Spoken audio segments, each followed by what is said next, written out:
غوث پاک رضی اللہ تعالیٰ عنہ کی پوری زندگی اگر میں آپ کو بتاؤں وہ عشق رسول کے سانچے میں ڈھلی ہوئی تھی. نبی پاک کی شریعت پر ایسا سختی سے عمل کرتے تھے کہ منبر پر کھڑے ہو کر کے آپ نے اعلان کیا میرا مرید اگر نماز نہیں پڑھتا تو سبسکرائب کیجئے ہمارے چینل نور رضا کو اور بیل آئیکن کو پریس کیجئے جس سے آپ کو ہماری نیو ویڈیو کی نوٹیفیکیشن ملتی رہے. سرکار شہنشاہ بغداد سلطان الاولیاء عبد القادر جیلانی رضی اللہ تعالیٰ عنہ، اس عظیم شخصیت کا نام ہے جس کو اللہ تبارک و تعالیٰ نے مقام محبوبیت کے ساتھ مقام غوثیت عطا فرمایا.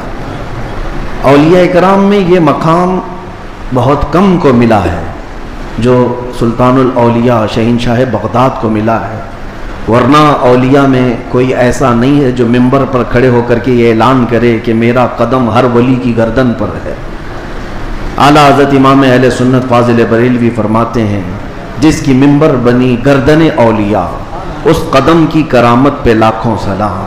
جو ولی قبل ہوئے یا بعد ہوئے یا ہوں گے سب ادب دل میں رکھتے ہیں میرے آقا تیرا.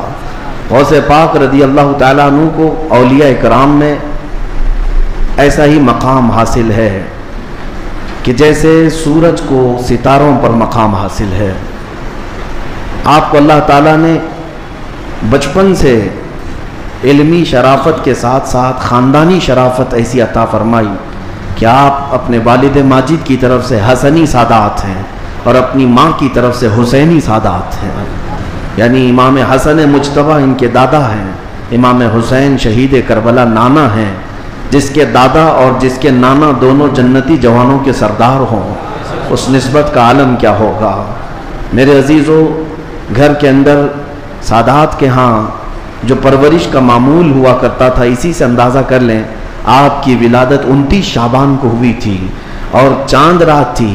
دوسرے دن کو رمضان شروع ہونے تھا اور چاند میں اختلاف ہو گیا. جیلان میں، یہ جیلان ایران کا ایک علاقہ ہے، اس کو گیلان بھی کہتے ہیں، جہاں آپ کی پیدائش ہوئی. لوگوں کے دوران شک پیدا ہوا کہ چاند ہوا کہ نہیں ہوا.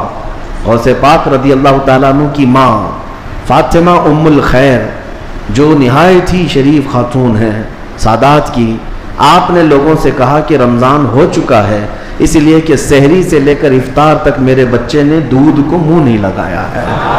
پورے جیلان میں یہ بات مشہور تھی کہ سادات کے گھر میں ایک ایسا بچہ پیدا ہوا ہے جو سحری سے لے کر کے افطار تک اپنے ماں کے دودھ کو تک نہیں پیتا. یہ ان ایام کی میں بات کر رہا ہوں کہ ابھی غوث پاک رضی اللہ تعالیٰ عنہ ایک دن کے تھے، یعنی پیدائشی طور پر. میں آپ کو یہ بتاؤں کہ آپ سب غوث پاک کو پیران پیر کہتے ہیں کہ نہیں؟ یعنی پیروں کا پیر ہے اور روشن ضمیر کہتے ہیں. سارے سلسلے وہاں تک جا کر پہنچ جاتے ہیں تو فخر کرتے ہیں.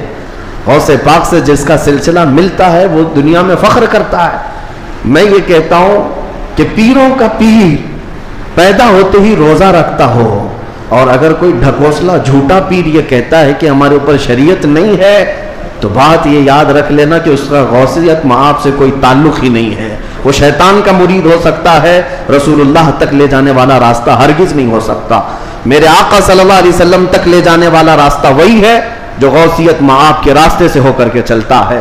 پیدائشی طور پر شریعت کی پاسداری کرنے والے شیخ عبد القادر جیلانی، میرے عزیزو، آپ کو یہاں غوث پاک کی کرامات سنتے سنتے ایک کسوٹی بھی حاصل کر لینا چاہیے کہ ہر پیر کو پرکھ کر کے دیکھو شریعت کے سانچے میں اترتا ہے تو وہ مرشد ہے اور شریعت سے ہٹ جاتا ہے تو پھر وہ شیطان کا پھندا ہے. اس بات کو ہمیشہ یاد رکھیں. اگر کوئی اپنے گھر میں بیٹھ کر کے کہتا ہے کہ ہمارے لیے نماز نہیں، ہم تصور کی نماز پڑھتے ہیں، ہم تصور کی نماز پڑھتے ہیں اور ہماری نماز تو مکہ میں ہوتی ہے مدینے میں ہوتی ہے تو کھانا یوں کیوں کھاتے ہیں، یہاں کیوں کھاتے ہیں؟ مریدوں کے سامنے تو سب چیزیں چلتی ہیں اور نماز مکے میں ہوتی ہے مدینے میں ہوتی ہے، نماز چھوڑ کر بیٹھے ہیں. ایک بات یاد رکھ لیں کہ سارا طریقت کا سلسلہ صرف قوالی سننے کا نام نہیں ہے. ہاں، اشعار حضور پاک کی محبت میں اور اللہ کی محبت میں سننا یقیناً باعث ثواب ہے، ہم خود بھی سنتے ہیں. لیکن وہ پیر ہی کیسا جسے قرآن پڑھ سننے کے بعد کوئی وجد نہیں آتا.